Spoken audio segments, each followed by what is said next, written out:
ஹல்வா, கோதுமை ஹல்வா. நாங்கள்லாம் அப்போல்லாம் செய்யும்போது சம்பா கோதுமை வாங்கி 10 மணி நேரம் ஊற வச்சு அதை பால் எடுத்து அதை 7-8 மணி நேரம் புளிக்க வச்சு அப்படி செய்வோம். நாங்கள் சாப்பிட்ட காலங்கள் உண்டு 70s 80s. இன்றைக்கி காலம் மாற்றத்துக்கு தகுந்த மாதிரி குயிக்காக உங்களுக்காக நான் ஒரு ஈஸியான மெத்தடில் செய்து காமிச்சிருக்கேன். கொஞ்சம் டிஃப்ரெண்ட்டாகவே இருக்கும். கண்டிப்பாக நான் சொல்லக்கூடிய இதே மெத்தடை நீங்கள் செய்து பாருங்கள். இந்த நம்ம நார்மல் கோதுமை மாவில் நம்ம சப்பாத்தி பண்ணுறோம் இல்லையா, அந்த கோதுமை மாவுலே தகுந்த மாதிரி ரேட்டு மாறும். இதில் நாம் எண்ணெயும் நெய்யும் கலந்து தான் செய்திருக்கோம். கொஞ்சம் லோ கலோரி தான். அதுபோல் நெய் நிறைய விட முடியாது, எங்களுக்கெல்லாம் வீட்டில் பெரியவங்க இருக்காங்க அவங்களுக்கு சேராதுங்கிறதோ இல்லை பொருளாதாரம் பற்றாக்குறையாக இருக்கிறதோ கண்டிப்பாக இந்த மெத்தடு உங்களுக்கு ரொம்ப அருமையாக கை கொடுக்கும். 1 பங்கு கோதுமை மாவு எடுத்திருக்கோம். அதில் 1 பிஞ்சு உப்பு போட்டுக்கிறோம். 2 பங்கு தண்ணி போடுறோம். இப்போ நல்லா விஸ்கால் கலக்கி கொடுக்குறோம். அப்போ தான் கட்டிகள் விழாது. திரும்ப 3 பங்கு தண்ணி ஊற்றுறோம். 5 பங்கு. இதை ஒரு 3 மணி நேரம் மூடி வச்சிட்றோம். 3 மணி நேரம் கழித்து பார்க்குறோம், ஒரு லைட்டான ஸ்மெல், ரொம்ப அலாதியான ஸ்மெல் வரும். இண்டோலிய குக்கரில் 1 டீஸ்பூன் எண்ணெய் போட்டு கீழ் பாட்டத்தில் மட்டும் எண்ணெயை தடவிட்டு இந்த பாலை ஊற்றுறோம். நல்லா கலக்கி ஊற்றுறோம். 10% ஃப்ளேமில் 1 விசில் விட்டு எடுக்கிறோம். அதாவது சிம்முக்கு கொஞ்சம் கூட. இப்போ சர்க்கரை 1 பங்கு போட்டுக்கிறோம். 2வது பங்கு எடுக்கிறோம், அரை போட்டுக்கிறோம். 1.5 பங்கு சர்க்கரை போட்டுக்கிறோம். இன்னொரு அரை பங்கை தனியாக போட்டுக்கிறோம். இது கேரமல் பண்ணுறதுக்கு தனியாக ஒரு கெட்டி வடைச்சட்டியில் போட்டுக்கிறேன்.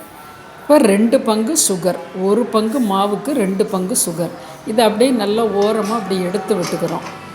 ஒரு 15 நிமிஷத்தில் 1 விசில் வந்துருச்சு பாருங்கள். ரொம்ப குயிக்காக நல்லா பச்சை வாடை இப்போயே போயிருக்கோம். இது போல் இருக்கும், கொஞ்சம் கட்டி முட்டி போல் இருக்கும், பரவாயில்ல. நம்ம ஒரு வடைச்சட்டி செய்யக்கூடிய வடைச்சட்டியில் இந்த வெந்த பாலை விடுறோம் பாருங்கள். அடியெல்லாம் பிடிக்காது. இண்டோலிய சட்டியில் குக்கரில் வைக்கணும். நல்லா விஸ்கால் அப்படி ஒரு 2-3 நிமிஷம் கிளறும்போது இந்த இருக்கிற கட்டிகளும் உடஞ்சிரும். இப்போ இதை எடுத்து அடுத்த அடுப்பில் வச்சிட்றோம். இந்த கேரமல் பண்ணக்கூடிய அந்த வடைச்சட்டியை எடுத்து வைக்கிறோம். அதுக்கு முன்னாடி ரீஃபைண்ட் ஆயில், வாசமில்லாத எண்ணெய் 1/2 பங்கு, அதை சூடு பண்ணிக்கலாம்.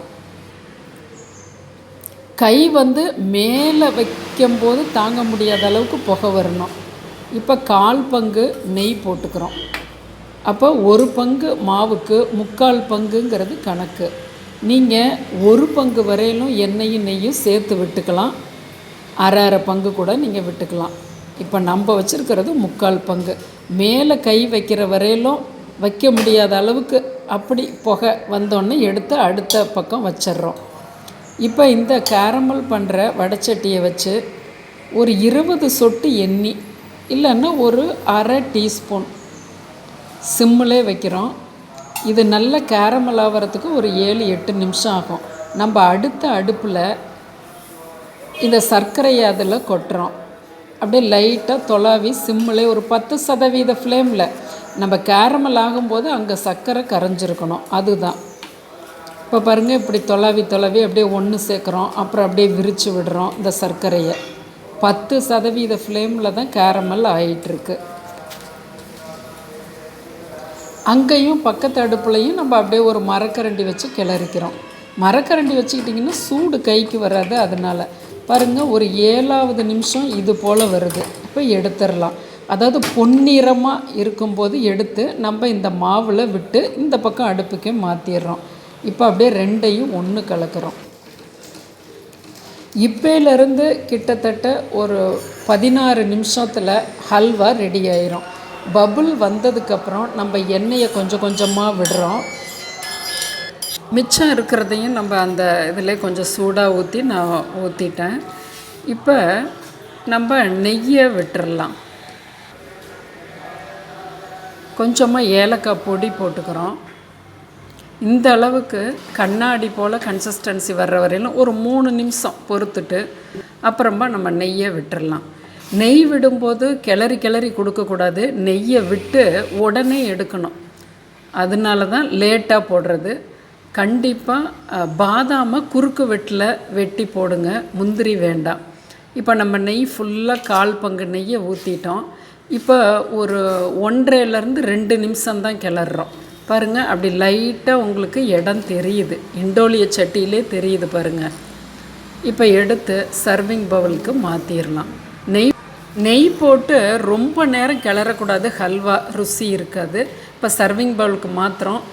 அந்த கடைசி நேரத்தில் இது போல் பாருங்களேன், கொஞ்சம் சரியாக தெரியாதது போல் வெளிச்சம் மறைக்குது. இருந்தாலும் ரொம்ப டேஸ்ட்டாக இருக்கும். நீங்கள் ஒரு முறை இந்த மெத்தடில் செய்து பாருங்கள், உங்கள் குடும்பத்தாருக்கு கொடுங்க. நீங்கள் கடையில் விற்கிற விலையையும் நீங்கள் செய்ததையும் கம்பேர் பண்ணி பாருங்கள். குடும்பத்தார் விருப்பப்படும் பொழுது ஈஸியாக நீங்கள் செய்திடலாம். சப்ஸ்கிரைப் பண்ணுங்கள், ஷேர் பண்ணுங்கள்.